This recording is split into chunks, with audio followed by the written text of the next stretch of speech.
Hello, Oh, everyone. Lord. Welcome. Lordy. Welcome.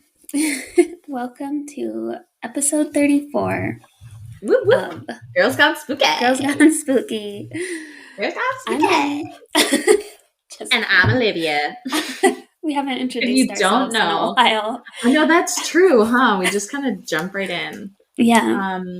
I'm 6'5" and 350 pounds, just so you can visualize me. And Just I'm kidding. 4'6" and 86 pounds to match. She's a little person. Little people, big world. Little Amy, Yes. big world. Exactly. Okay, you are actually quite small, though. Yeah.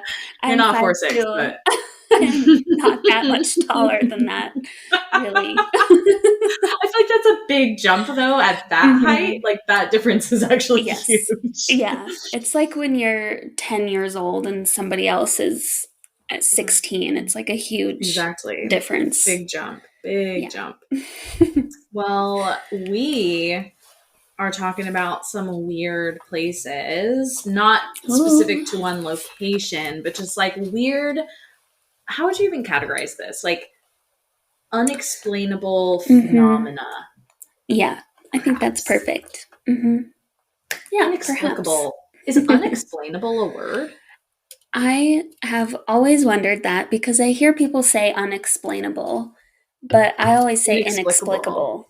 I do too, but the word was evading me for a moment there. Tell me. Unexplainable. Webster, Amy, tell me. Yeah, it is a word. That's dumb. Like, why? I do not need to be doing this on the honestly, on the air. I on the air. I am here for it. Do you find in Spanish there aren't a lot of like there's synonyms for words like great, awesome, cool, fun, but not for words like that? Like I find English has a lot of synonyms for words like that. Yeah. Like unnecessary synonyms. Yes, I would agree. English is hard. I'm kind of glad it's our first language. Our first language, I know. Privilege. Yeah. Yeah, it is really very hard. Sorry. Yeah. Inexplicable and unexplainable, they mean the same thing, but inexplicable also often implies that something is unable to be interpreted or accounted for. So that's kind of the same, but I kind of see what they're going like it's for like you can't even find a possible explanation for it. Okay. Right. So it's like a little more like extreme than unexplainable. Okay. Yeah. I'm here for that. And I'm nothing if not extreme. Inexplicable. I'm nothing if not as I live my life in the extremes, and the extremes only. Middle ground is for pussies. Yeah. Sorry, not to gender that. It's the truth. It is the truth. Middle ground's for flaccid peens. I feel like that's the equivalent of a pussy, right? Yeah. Well, in that connotation. Yeah, I think so. You know? Because it can also be like, pussy, but like, you know, as in a bad way. Flaccid peen. Yeah. No one anyway, enough of that. Anyway. Moving right along. So, I'm first this week. Yes. Yes, you are. Step back. Okay. Step back, Amy. I can chill. Stop coming at me. I'm chill. So, are you? Are you chill? I'm also extremely chill. So weird to my headphones, and they're making okay. No, we're good. We're back in business. I like clicked a button on the back that was like ambient sound on, and I'm like, no, please no. But we're good. Okay. So Amy has got like the big kahuna of inexplicable phenomena. And I'm going to like slow build up to hers because there are others for sure. There are a ton, but I'm not going to go into like 10 of them right now. So I'm going to do 5. Well, Okay. actually, it is probably like 10 in total because there are a few kind of. But anyway, Little things. Okay. I'm just going to start. Yeah. Okay, so the first is the Sailing Rocks of Death Valley, California. So there Oh, is yeah. for anyone from the US and anyone who is a national parks enthusiast, there's a national park in California called Death Valley. It's the middle of the desert, very hot, as you can imagine. The name is Death Valley, very hot. Mm-hmm. They also are referred to as self-propelled rocks. So I did some research about this because it is just, if you look at it in a vacuum without trying to figure out the why, it's like insane. It's insane. So it's literally like big ass boulders, like huge, huge, huge boulders.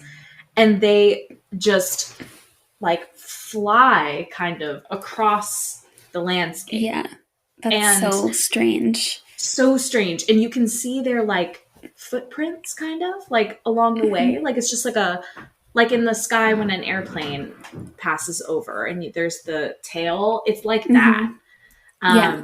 Like a It's slug. very weird. Yeah, exactly. Like a slug, exactly like that. Yeah. So it's just really interesting. So Death Valley is known for being the hottest place on Earth. It's also the driest and lowest elevation in North America. So it's already just like kind of like a physically and like geologically like very bizarre place. And there's a specific portion of Death Valley where these self-propelling rocks sit, and it's called Racetrack Playa. And it seems like they are just being propelled across the landscape by themselves. Yeah. So a little more information about Death Valley. It's located on the border of California and Nevada. It was designated in 1933 and is home to obviously these sailing stones. The rocks vary in size from a few ounces to hundreds of pounds. Yeah, that's Of pounds. unbelievable. The small ones, you're like, okay, I mean, a couple Yeah. ounces, like wind, Right. a strong wind Yeah. could do that. But no, hundreds of pounds. So no one, this is, I think, a really interesting part. No one has seen them move in person. It's just the trails that they have. Yeah. That they leave behind. Interesting. But it's so obvious, and like the periodic changes in location, like it makes it very clear that they are moving. So there are some scientific explanations that what I'll just like preface this entire thing with is like, regardless of whether or not the scientific explanations actually explain it, it is such a weird, specific phenomenon. Like it has to be like a perfect storm for this to happen scientifically. Right. So the rocks of Racetrack Playa are composed of dolomite and syenite, which are the same materials that make up the surrounding mountains, which makes sense. They tumble down due to the forces of erosion and come to rest on this like very dry land below. It almost looks like little like hexagonal tiles kind of pushed together. So the land is so dry. Yeah. So once they reach the level surface of the playa, they somehow move horizontally, leaving these like perfect tracks behind them, which record their path. So many of the largest rocks have left behind trails as long as 1,500 feet, suggesting that they've moved a long way from their original location. Rocks with a rough bottomed surface leave straight tracks, while smooth bottomed rocks tend to wander, which is also kind of interesting. Yeah. They've been observed and studied since the early 1900s, although not seen in person. Or like, the movement isn't seen in person. And several theories have been suggested to explain these mysterious movements. So in 2014, scientists were able to capture the movement of the stones for the very first time since the early 1900s using time-lapse photography, of course. And the results strongly suggest that the sailing stones are the result of a perfect balance of ice, water, and wind. So in the winter of 2014, rain formed a small pond that froze overnight and thawed the next day, creating a vast sheet of ice that was reduced by midday to only a few millimeters thick. So you've got this like frozen thin layer. driven by a light wind, this sheet broke up and accumulated behind the stones, slowly pushing them forward. Yeah. So it's like this weird, like hot, cold, like melting and like the like propulsion of that. It's so fascinating. Yeah. So if you're interested in seeing them, you drive 2 miles south of the grandstand parking area. Obviously the location of the stones are always changing, but that's how you get to Racetrack Playa. And they say the best view is usually walking about a half mile toward the southeast corner of the playa. So they ask that you do not touch the rocks. You don't touch the tracks. They're like constantly being, kind of investigated and researched. Because this is obviously a very like interesting phenomenon. It almost seems like they could like harness that for some sort of like energy resource. I don't know. That's very specific, but they're, we learn things from nature all the time. Right. So yeah, the stones continue to baffle visitors and scientists alike.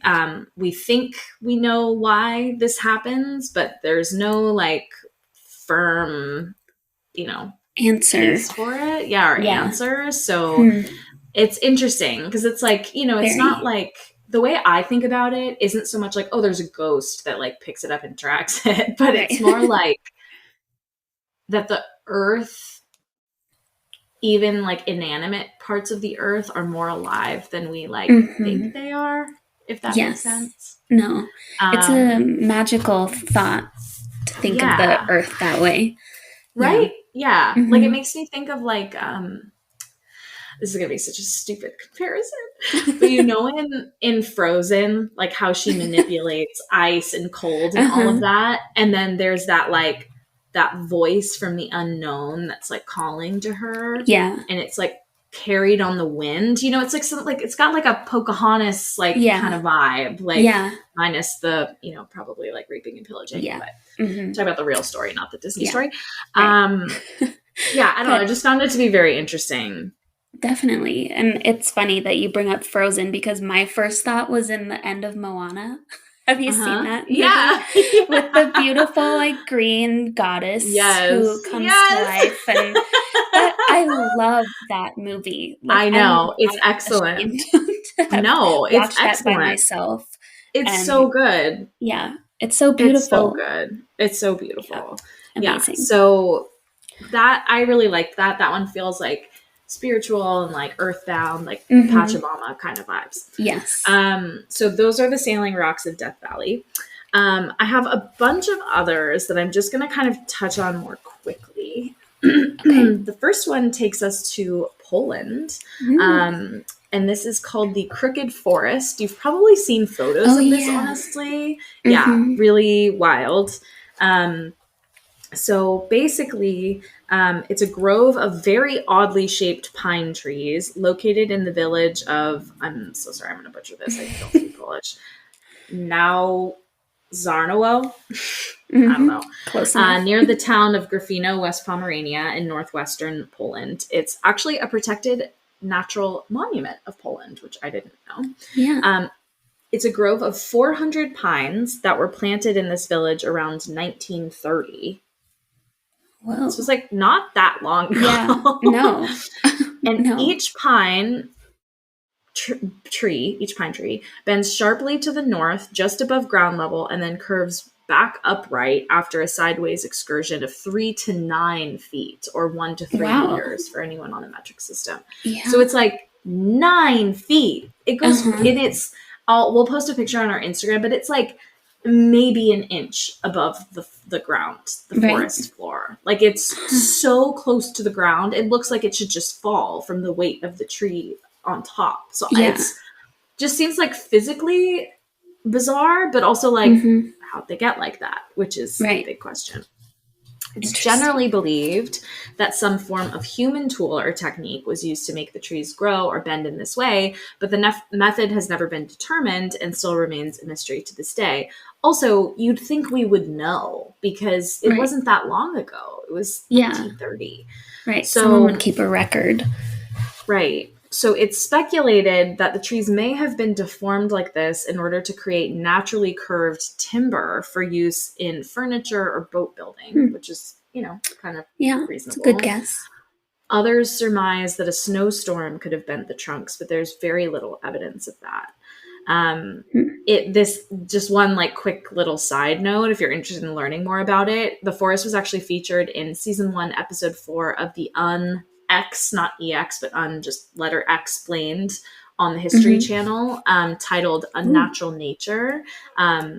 Kind of recently in 2019. So if you're interested in learning more about it, it's also open to the public. It's a natural monument, but you can go and visit.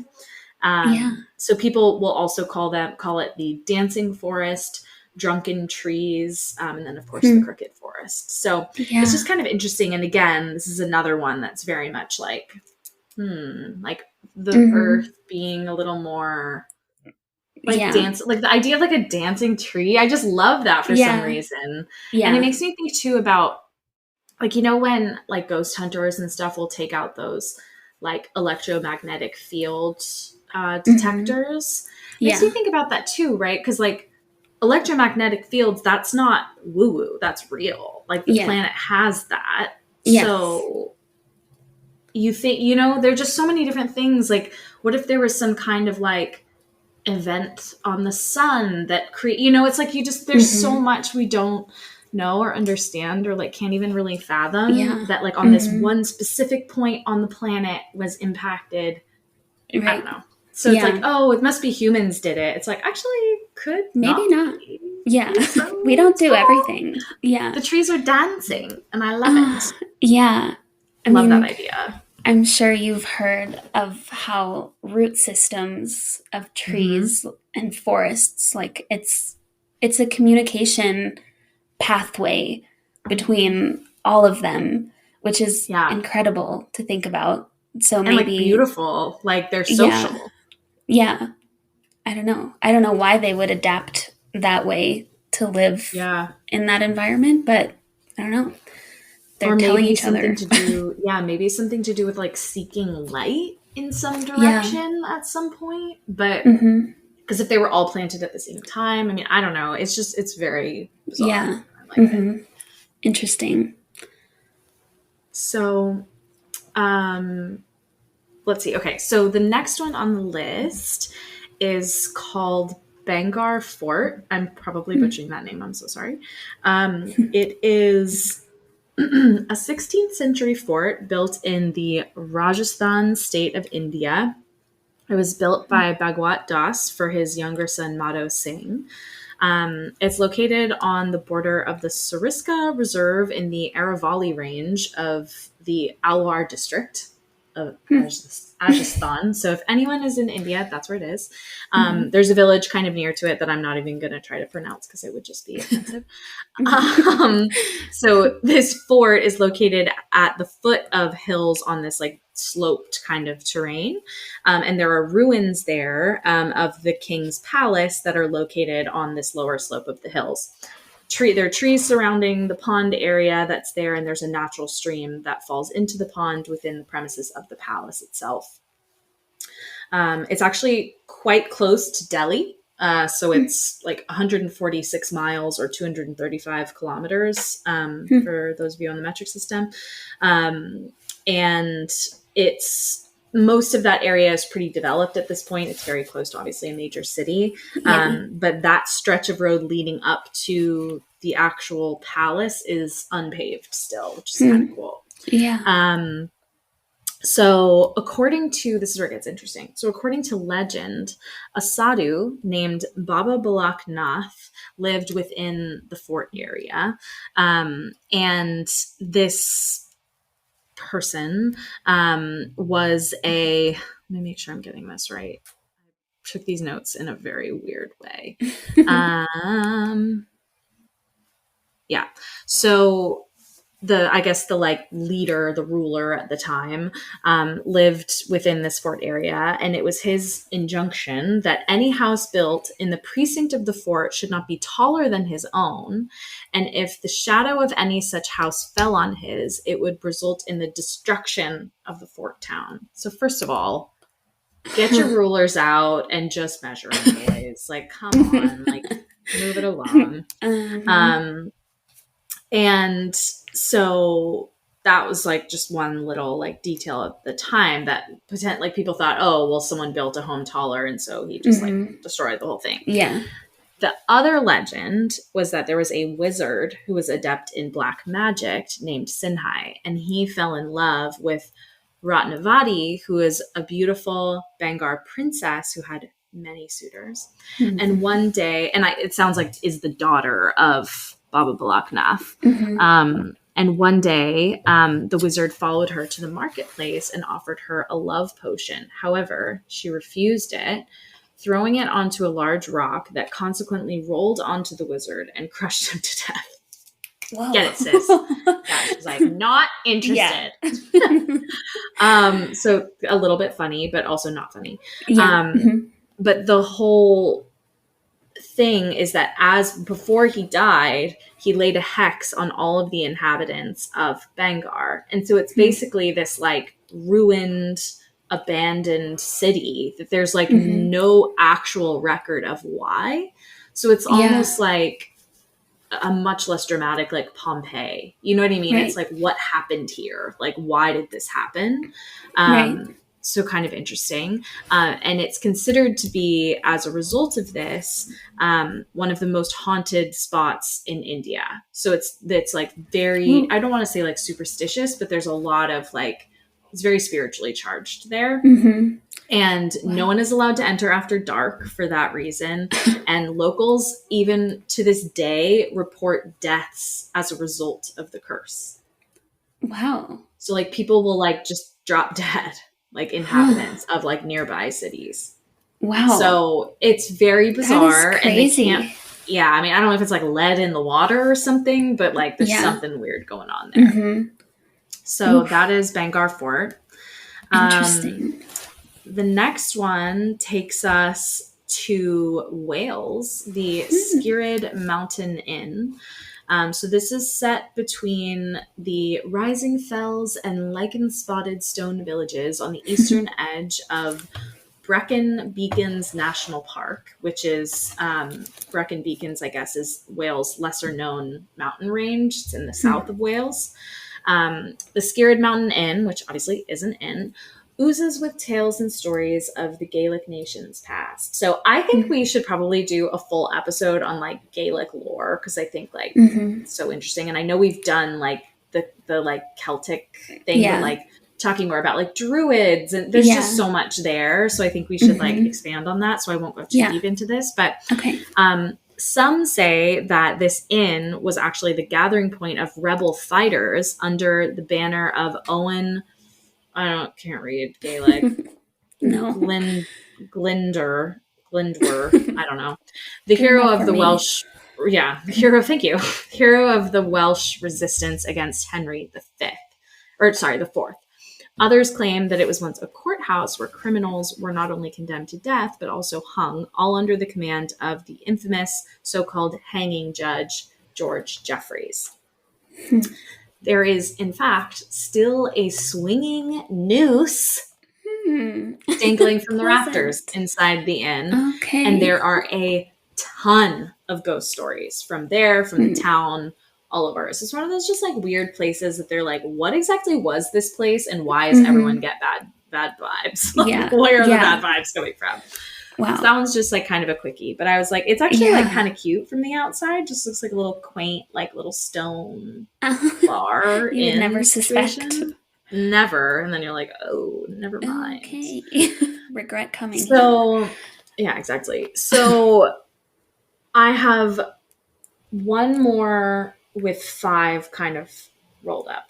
And I'm going to be kind of giving yours away in sharing them, because they're like, I'm just going to say we're going to call them the lesser triangles. Okay. So the first is a place called Bridgewater Triangle, which is sprawling across a slice of Massachusetts, where you and I both frequent. Yes. The Bridgewater Triangle covers some of the most foreboding and mysterious terrain you can imagine. Things like vast, bleak wetlands and wooded zones large and dense enough to definitely get lost in. This is the area that gave rise to one of the very first UFO sightings way back in 1760, which is cool. Oh, wow. Yeah. Onlookers reported a sphere of fire, and that's a quote, so brilliant that it was seen across several towns. Wow. In 1908, a pair of undertakers traveling on a carriage reported a flying object they likened to an unusually strong lantern. And other witnesses corroborated their story, some assuming it was a hot air balloon. The undertakers didn't agree, with one writing, "I claim that a hot air balloon could not move in a circle or perpendicular, as this one did." Interesting. Since then, the tales of inexplicable, there's that word again, phenomena have come time and again in the Bridgewater Triangle, including sites of cryptozoological creatures such as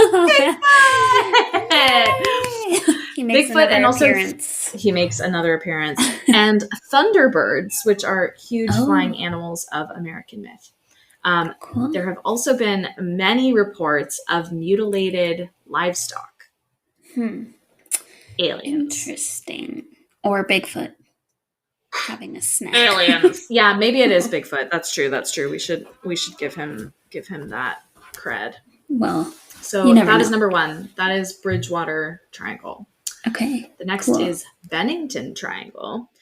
In Vermont, the Bennington Triangle, which covers the craggy landmark of Glastonbury Mountain and a bunch of ghost towns. The town of Glastonbury itself had a population of 8, according to the 2010 census, which gives you an idea of how isolated the area is. The Bennington Triangle has been the setting for a number of unexplained disappearances over the years. They began in 1945 when a local man, Mitty Rivers, was leading a group of hikers near the mountain. He walked ahead of the group and seemingly vanished into thin air. The very next year, this is wild. The very next year, teenager Paula Weldon was hiking in the same area when she disappeared, which triggered a media storm and a massive hunt, which didn't turn up anything. Some years later, a young boy named Paul Jepson was told to wait in his mother's car while she visited a site near the mountain. She returned to an empty vehicle. Another huge search was launched, and with hundreds of volunteers scouring the area to no avail. Both Paul and Mitty had been in red clothes when they vanished, leading to a superstition that it's bad luck to wear red and visit Glastonbury Mountain. Further vanishings, along with numerous UFO sightings, have made this place a magnet for paranormal investigators and anyone with a taste for the unusual. So, noted. I will not wear red to go hiking. No, none of that. In case. Exactly. So Dragon's Triangle. So this is kind of considered to be like Bermuda Triangle's equivalent, but in the Pacific Ocean. It's also known to some as the Devil's Sea, and it's an area of water just off the coast of Japan, which has been linked to numerous stories of ship disappearances, UFO sightings, and magnetic anomalies. The most disturbing stories focus actually on Japanese military vessels that vanished in the triangle in the 1950s, leading to researchers being sent in to see what was going on. Apparently, they in turn vanished themselves. So some writers even argue that there are accounts of disappearances on this stretch of ocean going back to the Mongol Empire. So it's like very possible that, it's kind of wild. The Michigan Triangle, stretching out for over 300 miles, Lake Michigan is one of the grandest bodies of water on Earth. It's also in the ominous embrace of the so-called Michigan Triangle, which has been linked to yet more eerie aerial sightings and alleged disappearances that have inspired tales across the decades. The first mysteries were spoken of back in the 19th century, with boats frequently going missing on the lake. One famous victim of the triangle was the Rosabelle, a double-masted vessel which was found capsized on the lake with no trace of the crew. Her ruptured stern indicated that she had been rammed by another vessel, but no other ship reported any such incident. Ghost ship. Whoa. So that's weird. I'm thinking like the Black Pearl kind of vibe, you know? Free Johnny Depp. In 1937, Captain Captain George Donner vanished from a freighter sailing through the triangle. The captain retired for the evening to his cabin, asking to be awoken when they neared their endpoint. Hours later, a crewman went to do just that, to find the cabin empty and the captain gone. Mystery was never solved. Whoa. Planes have also been inexplicably downed in the Michigan Triangle, including one of the worst passenger airline crashes in U.S. history.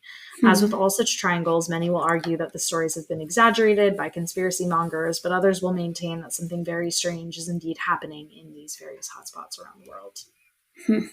Wow. The last one is the Matlock Triangle. This is a British publication, and so the start of this one was like, we shouldn't feel left out here in Britain. It's like, that's so cute. Of all the spooky goings on, which is such a British way to say that. So we have our very own Matlock Triangle, a zone in the Derbyshire Dales, which some have been calling the UFO capital of the world. Numerous stories have circulated about odd glowing objects hurtling over the Dales, from cigar-shaped aircrafts to one shaped like a bowler hat. One of the most widely reported sightings was made by Sharon Rowlands, a local woman who considered herself a complete and utter disbeliever until she set eyes on a gigantic, colorful disc hovering over her village. Which, kind of hard not to believe that once you see that. Yeah. Rowlands caught the incident on her camcorder, LOL, and reportedly sold the footage to a U.S. TV company for a handsome sum. As with the more famous Bermuda Triangle, controversy still rages over whether these are simply tall tales based on misinformation and bad science, or whether very weird events really have occurred on these choppy waters. Bum, bum, bum. Interesting. Who knew there were so many triangles? I know. I had no idea. I hadn't heard of it. Yeah. I think the dragons one is so interesting. Yeah. It's like the ugly stepbrother of the Bermuda Triangle. Yeah, the one don't care. Shadows. Yeah, exactly. So that tees you up. Here we go. The Bermuda Triangle. It is also called the Devil's Triangle. And it's a region of just open water in the North Atlantic Ocean.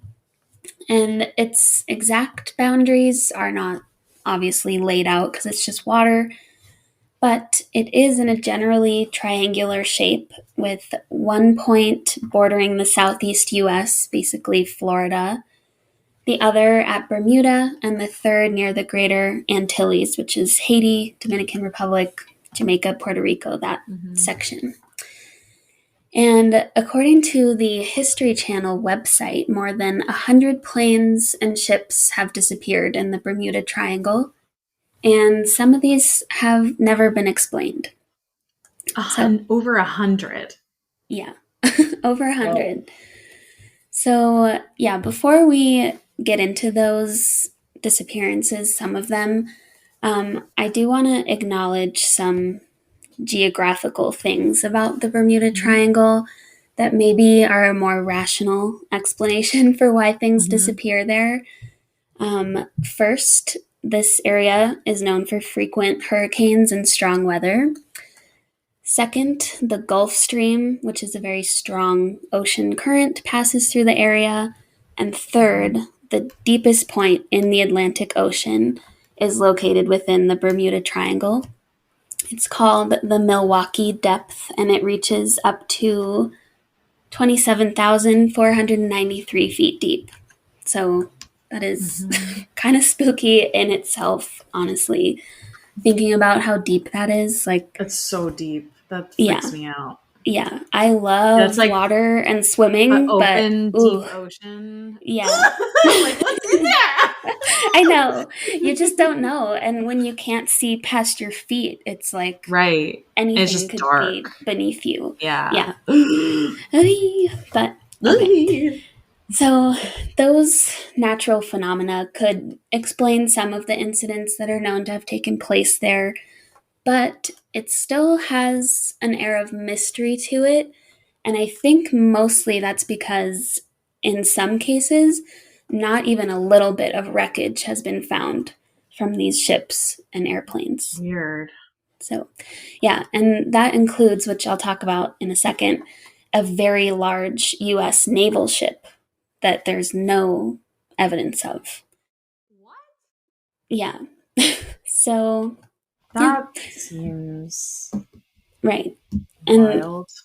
also, in a lot of these cases, these disappearances have occurred without any distress calls preceding them, or have occurred on days when there were no reports of bad weather there. So Mm-hmm. it's mystery. Okay, but anyway, I have like 4 detailed stories and then just 3 like rapid fire ones at the end that I didn't go deep into. But the first one is the Ellen Austin, which was a passenger ship traveling from Liverpool, England to New York in Liverpool. 1881. Liverpool. They have the craziest accents. I Remember think, Michael from college? yes. Blueberry Love that yogurt. guy. I used to make him say blueberry yogurt over and over Mm-hmm. again. He was like, Yogurt. shut up. Blueberry yogurt. Oh man. Still Yeah. good. Doesn't get old. On Great British Bake Off, there was somebody, I think she was from Liverpool, or at least that region, and she Yeah. could not say swirl or like curd. Oh It was God. like swell, cowed. I'm probably butchering God. that, but like, It sounds what an Irish accent. almost. Yeah. Holy. Hilarious. Anyway, that's a detour. Okay. A So, detour. yes, it's 1881. The Ellen Austin, it had already been sailing for a couple weeks when the captain, Captain Griffin, decided to take a detour through the Sargasso Sea, which would set their ship to sail. What was that? Bad call. Yeah, already a bad call. Griffin, come But on. yeah, that would put them right through the Bermuda Triangle, which that detour is kind of big because they're going from Liverpool to New York. So they're going down like to the Caribbean almost and Interesting. back I up. wonder though with like the what's that called? Water patterns. Yeah, the You currents. know what I mean? What is currents? Well, I mean, water Jesus. patterns make I mean, it's sense. not wrong. I guess. No, it's not. That's what Anyway, it maybe is. it was the currents. Maybe it was Yeah, pulling them south, but they knew that it would bring them back north. I don't know. yeah. What do I Who know? knows? Yeah. Nothing. Literally nothing. I don't either. And I tried. I was like, how? Yeah, I tried to Google stuff about all of this. I was like, I want to What be a is a sea water captain. pattern? Yeah. A sea hag. Sarah the sea hag. Amy the sea hag. Uh-huh. With your But, long patchy hair. yeah. Ew. No. All over my body, though, not just on my head. Oh god. Yeah, but alas, I'm not. So to us, this is just a detour that goes much farther south than what makes sense. But um, shortly after they got into the Bermuda Triangle region, Captain Griffin and the crew spotted another ship that was really far off on the horizon that appeared to be sailing erratically, like just kind of floating around. And the Ellen Austin, they tried to signal that ship for a day or so, but they never got any response. So they decided to go check to see what was going on. And Captain Griffin sent some of his crew to check on this other ship. And they reported back that there was no one on board. All of the cargo was intact. There was no sign of bloodshed or any evidence of anything to indicate that whoever had been on that boat would have needed to abandon ship. So it was just empty. And they had no idea why. But the captain, Captain Griffin, he decided it would be worth salvaging this abandoned boat because Dude, it was not damaged. So he had those crew black girl. members, right? He had those crew members steer that boat alongside this Ellen Austin.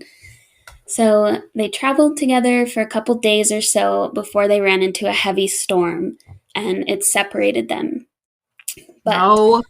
the Ellen Austin was fine, survived the storm. This other ship, though, they saw it miraculously, like shockingly, they saw it again.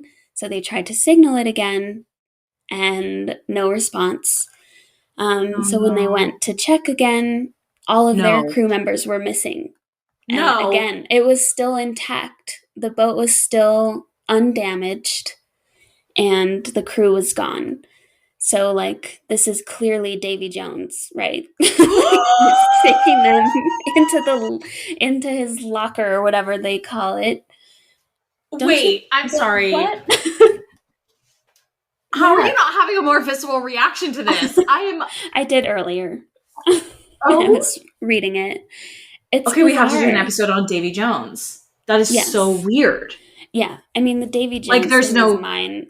That's my Yeah, assertion. but But I mean, but that kind of thing, like a sea, like the Kraken, or like yeah, something, like, yeah, right. or All a giant these. squid, like Yeah, I hungry know. for human flesh. I don't know. Yes, I know. But That's so weird that that boat, but that the Ellen Austin was left alone. right. Yeah. Like, what is with that It's boat? is it like a It's the haunted Black Pearl. ship. Yeah. It's the Black Yeah. Pearl for sure, Mhm. guaranteed. Yeah. Black Pearl. So, yeah, that's Or I think that's a sirens. cool one. Ooh. Yeah, could be. But yeah, then they could have also taken the Ellen Austin Right, yeah, why too would they? Well, unless they have some like weird connection to that other boat. to that ship. Yeah. I Okay, don't sorry, know. continue. So what But happened from fascinating. Well, that's so the end of that one because they just decided, like, I'm not going to mess with this boat anymore. And they just went on their way. So who knows? And I did not find any other reports of things like that. So yeah, who knows? that Okay. one really got me. Yeah, it's a cool one. I thought it would just be destroyed in the storm, but then when you were like, they saw it again, no response Yeah. though. Which Oh, it's also weird that it would end up that they see it again. Like in a right. violent storm, could Odds, have ended yeah. up anywhere. Well, it's almost like But it wants more people to board it. right. Yeah. Was asking. Ooh, scary. Asking for it. Yeah. You're asking for it. So Yep. Okay, so that's the Ellen Austin. Now we'll move on to the USS Cyclops. Yeah, that's the US naval ship, and this is in 1918. They were sailing from the West Indies up to Baltimore, Maryland. And the Cyclops was gigantic. It was 550 feet long, and it had 306 crew members aboard. So, very large. And by 1918, this ship had been sailing along this same route for about 8 years. So, who knows if it was the same crew, but either way, it's gone this route many times before. saying their first rodeo. Yes, exactly. So the Cyclops took off from Brazil and headed for Barbados, where they were going to make a stop for provisions before going on to the US. And the last communication that they received from the Cyclops, they just said, weather fair, all well. But after that, they were never seen or heard from again. No one on the ship, and the wreckage has never been found. See, this is the thing though, that like I appreciate the potential for like the depth of the water there and all of Mm-hmm. that to like hide the evidence, but why was there no like Mayday call? Like Right. Mm-hmm. that just doesn't make sense Yeah, for I any know. of them. Right. Because For any the crew sinking ship, members. it doesn't happen Right. that fast, right? No. I don't It's know. slow. No, it's slow. Yeah. I I mean, mean, I guess unless it like I don't know if it's like attacked, like if it's like bombed, but yeah. And then still, isn't there floating debris usually? Yeah. Yeah. From, Yeah. Totally. Until it I gets don't so know. waterlogged that it sinks. Yeah, Yeah. right. Yeah. Which would I take don't know. time. Mm-hmm. Yeah. That's freaking weird. And this was the really big one, right? Yes. Yeah. 550 feet long with 300 people on board. I don't So, know, man. Seems fishy. yeah, something's fishy, but yeah, the things they try to explain this by saying like the Cyclops during this voyage, they were carrying a very heavy load. They had 11,000 tons of manganese on board. What's Um, that? manganese ore. Manganese. It's some sort Oh, of oh, mineral or metal. Oh, okay. metal. Yeah, something very heavy. Okay. Um, and then some people argued for a while that it might have been a German submarine or something. Like a But at U-boat. that Yeah. time, yeah, it was only 1 year into World War One, and this was obviously very far from Germany, so it seems unlikely And that still it would be debris. there. Could be Yeah, debris. right. Yeah. So there was a feature on this ship in the Santa Fe magazine, which I think is the USS Santa Fe, like not Santa Fe, New Mexico, but I'm not certain. Right. But their quote was usually a wooden bucket or a cork life preserver identified as belonging to a lost ship is picked up after a wreck, but not so with the Cyclops. She just disappeared as though some gigantic monster of the sea had grabbed her, men and all, and sent her into the depths of the ocean. And the suddenness of her destruction is amplified by the absence of any wireless calls for help being picked up by any ship along the route. Yeah. So it's a mystery, and it remains a mystery over 100 years later. Yeah. So Whoa. yeah, that's a Ooh, 100 that like years. yeah, Yeah, that is. it That's is. over 100 Okay. years. That gives me a chill. Yeah, spooky. That is spooky. Hmm. Okay, let's see. I have just a couple more. So perfect. So, just because our listeners can't see this, my Hmm. dad, thanks, Dad, bought went into this like I think it was in I want to say it was in New Orleans maybe this like kind of like spooky eclectic shop Hmm. like Cool. had like voodoo stuff in there and Hmm. he found these funny pins and mine says spooky and Amy's is a little ghost. I don't remember what Hmm. he said on I him. think it says spooky all year long. Yeah, I that's think. right. So cute. So Yeah, cute. So we have our little not quite matching but I our love podcast them. Hmm. Yeah, such a nice gift. spooky. Spooky gift. Okay.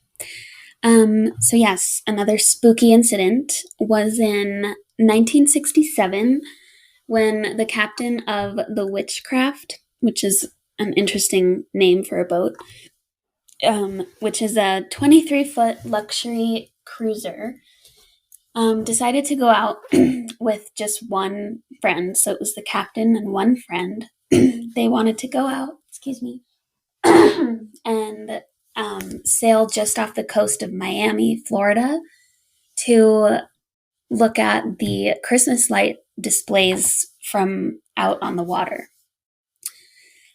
At 9 p.m., the Miami Coast Guard received a distress call from the Witchcraft saying that their propeller had run into something in the water and they would need a tow back in. They said that they were only about a mile offshore and that it wasn't an emergency. They could hang out for a while until the Coast Guard could send someone. And I don't know exactly how it works, but this boat that he had some sort of flotation capability Mm-hmm. on the hull of the boat. So if there was damage to one part, like it would stay floating for a Yeah, yeah, while. yeah. Um, so yeah, he was pretty nonchalant when he made the call, but the Coast Guard said to set off a flare so that they could pinpoint where they were. Yeah. Um, so he did that, and less than 20 minutes later, the Coast Guard reached where the Witchcraft should have been and found nothing. Not the boat, not the people, no debris, What? nothing. And it was only 20 minutes later, and they're only a mile offshore. And they have this So, flotation thing. yeah. And nobody jumped ship. They just were like, oh, I guess we're sinking. Right. And they could Dude. have communicated something again, right? Like, actually, we're going down now. We need you sooner. But Also, most people could swim a mile. If it's a matter of life yeah, or death, you could swim a mile. right. Yeah. So I wonder what they hit, though, too, out there. A kraken. Yeah. Kraken. Yo, like It's, that is the kraken's home. It lives in the depths of the Bermuda Triangle. I'm convinced. yep. Yep. But yeah, this happened right off of Miami. So it's like that whole, Okay, not I don't voting in know, Miami. spooky. No, I know. Wait, It's, I feel like this is not getting nearly enough attention. yeah. I don't know how I didn't know these stories. This is freaky. It is. I haven't heard these either. I always just heard like, yeah, boats sink there, planes Yeah, sometimes things crash, are but down. it's like, oh, there's bad weather or something. And a Yeah, lot and of it's incidents do occur in bad weather, so sure. that just makes sense. But these are weird ones. Well, it's like there's that saying, just because you're suspicious doesn't mean they're not out to get you. Yes. Yeah, and bad weather, Yeah. bad stuff happens in places where when there's good weather, Yeah. inexplicable things also happen.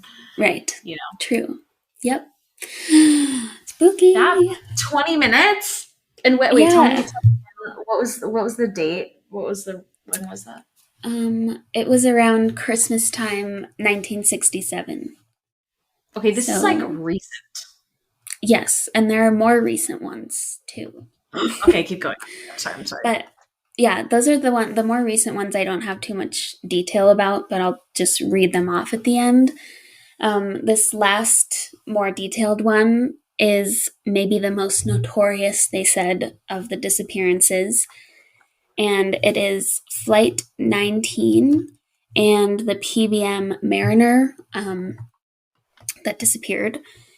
So Flight 19, I think, is a group of 5 Avenger torpedo bombers, and they took off from Fort Lauderdale, Florida on December 5th, 1945. So wartime. Actually, would the war be over then? When? What year? December 5th, 1945. It would be done. No, till 46, I think. I'll look. That's embarrassing. Either I way. mean, I don't know either. Because Oh no, you're right.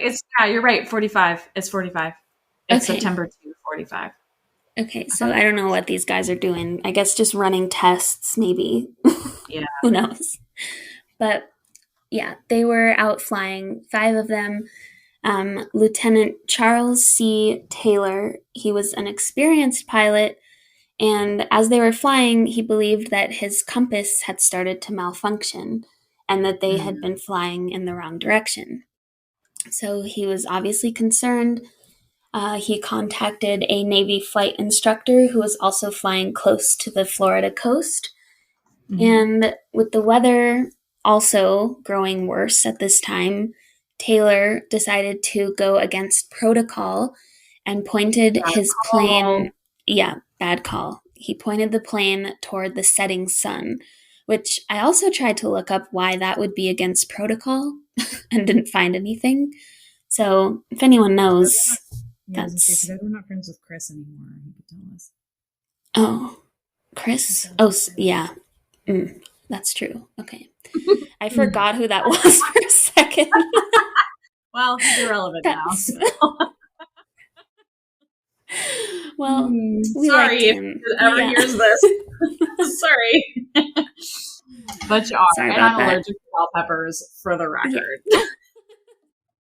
You guys, okay, quick tangent.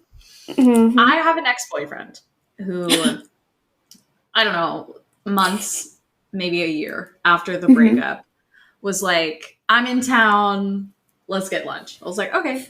So we get lunch. And he's like, yeah, so I think I'm going to write a cookbook. And I was like, if memory serves me, you can't cook. And he was like, no, yeah, you're right. I can't. It's going to be the concept is like recipes from my exes. And I was like, Oh, oh, okay, like that's kind of cute. yeah. And let me lay some groundwork here. I had a cookie business. Like I Mm-hmm. bake, like it's my Job. job. Mm-hmm. I don't anymore, but at that time I did. Yeah. And anyone who knew me knew that. Like even if you Yeah. knew me just a tiny little bit. So Yeah. here I am, like, oh, he's gonna ask for my chocolate chip cookie recipe. Like, Mm-hmm. fine, here. It's basically a modified Toll House recipe Yeah. with Mm-hmm. my magic touch on it. Yes. This man says, yeah, so I was thinking either your lemon chicken recipe, which I don't have a recipe for that, No. or your stuffed bell peppers. Again, anyone who knows me even a little bit Mm-hmm. knows I'm allergic to bell peppers. Yes. I was like, I didn't know how to react. I was like, Yeah. Are you thinking of someone else? Like, literally, I was like, yeah, okay. And the thing is that I know him well enough to know he doesn't follow through on anything. So I was mm-hmm. like, Just let it let's go. not. Let's not. Yeah. I don't need to be right because I know I'm Oh right. gosh. Oh, Yeah. you're an idiot, and That's clearly you embarrassing for don't do that him. well. So for him. And I never talked to him again. So Yep. Leave it in the past. I really don't think that cookbook ever came out. Yeah, I In doubt case it. anyone was wondering. How could it without So your stuffed bell pepper recipe? right, how could it? It's incomplete. My stuff Uh-huh. bell peppers, honestly. I like a nice char on them, before Oh. I bake Mm-hmm. the inside. Yeah, Yep. it's I'm really good at handling bell pepper. Mm. I literally, Mm-hmm. if someone was like, cut this, I'd be like, don't know how. I'd cut right through the Yeah. seeds. Like, oh, here we go, chop chop.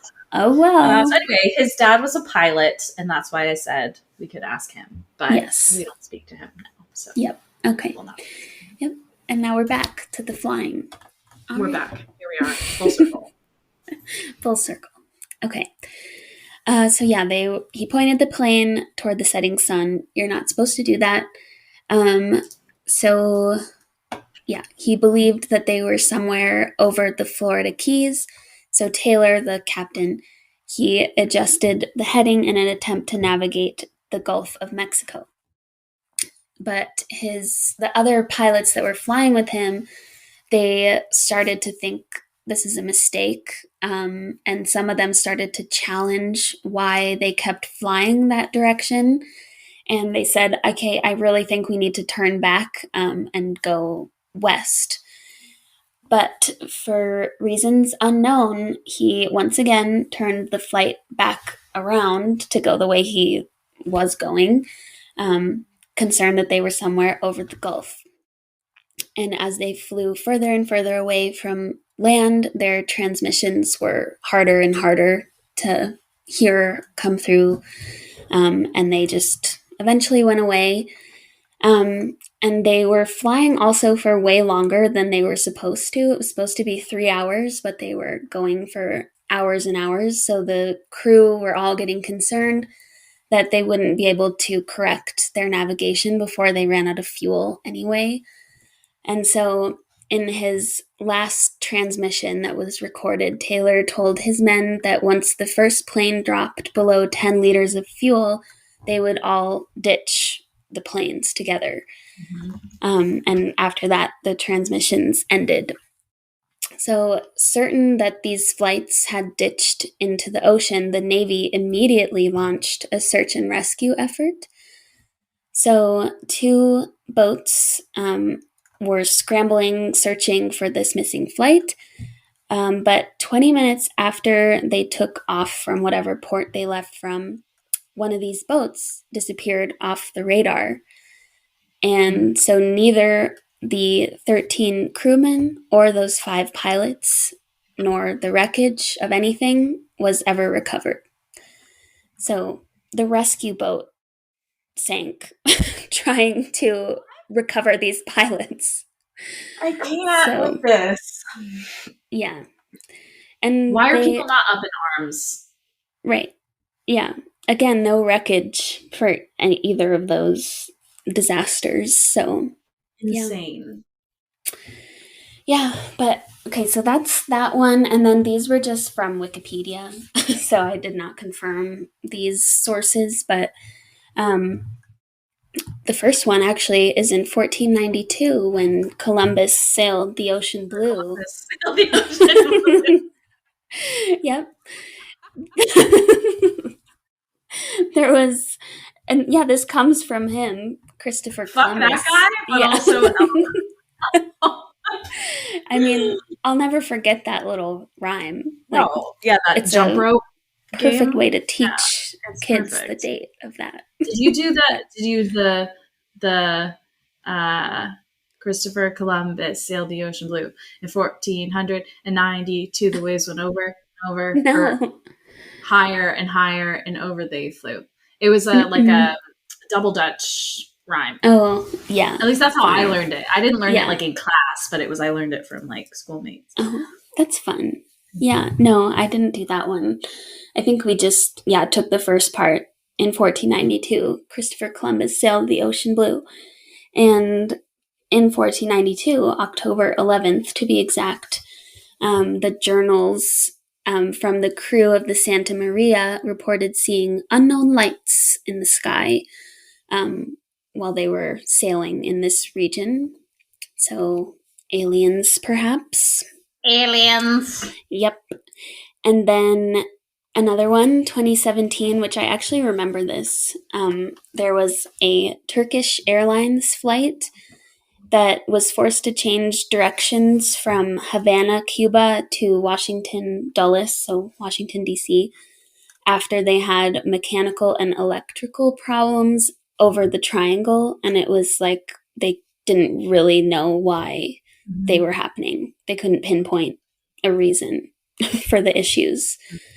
So interesting. And then the most recent one was in 2020, and it was a 29-foot boat. It was not, it was just a personal, like somebody owned this boat, and they went out, I think they went out fishing.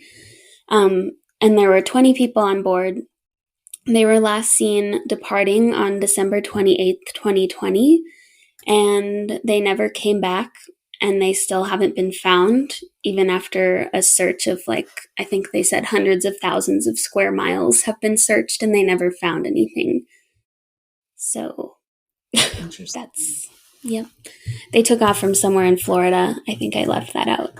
So, yeah. The ones that really got me were the Ellen Austin and the one off the coast of Miami. They're all weird.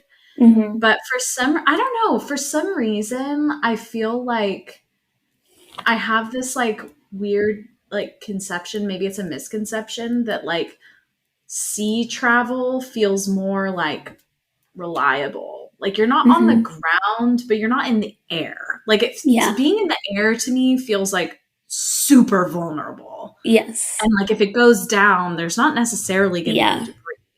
Mm-hmm. Whereas for a ship to sink seems, I don't know, it feels like a stretch, kind of.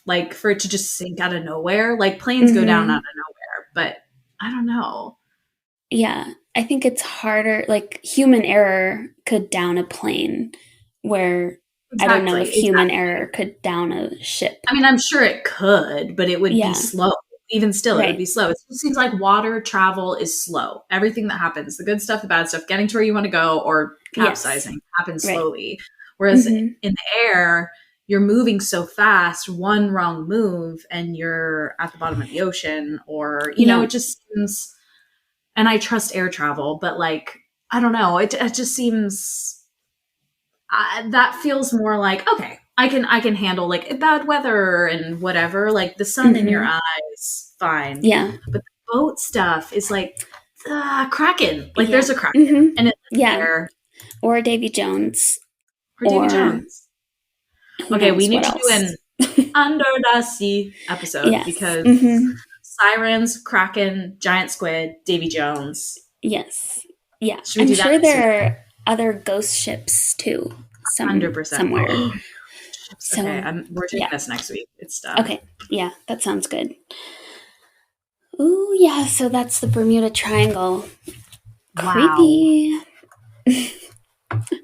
Throwing up a triangle. Illuminati, bitch. Illuminati. Yeah. Spooky Illuminati. Ooh, like the dollar bill. Yeah. Looking right at the camera. Ooh, spooky. Well, so yeah, y'all, if you hear your boat captain like, hey, we're just going to do a quickie little detour through the triangle, just be like, nah, dog, no. I'm a pass on that. Yeah, no. Say no. So just say no. Do that. Just say no. Yeah. Say no to drugs, guys. Yep. And stay in school. Also, no to drugs. A really quick like moment to acknowledge all of the violence that's been happening in the United States. I mean, literally every day. But for the families of the children in Texas who were just murdered in school, as well as the people who were worshiping and grocery shopping who have been mowed down in mass shootings. So if you are in the US or are just up to speed on the news here, our hearts go out to everybody. I think like we're all for gun control. So agree with that? I don't give a shit. No, I don't care either. So, no one wants your thoughts and prayers. No. Fucking gun Some action, please. Right. Yes. Yeah. So we're not going to do any kind of moment of silence here because we all know that doesn't impact change. So, but just wanted to acknowledge because I know sometimes it's hard to be like light and fun when the world is like burning around you. But I hope that for anybody who is struggling with processing that news, that this can be a little oasis for you. Levity. Yes. So, And with that, we will be back next week. Stay spooky, my friends. Stay spooky. Thanks, everybody. Thanks, everyone. Bye. Bye.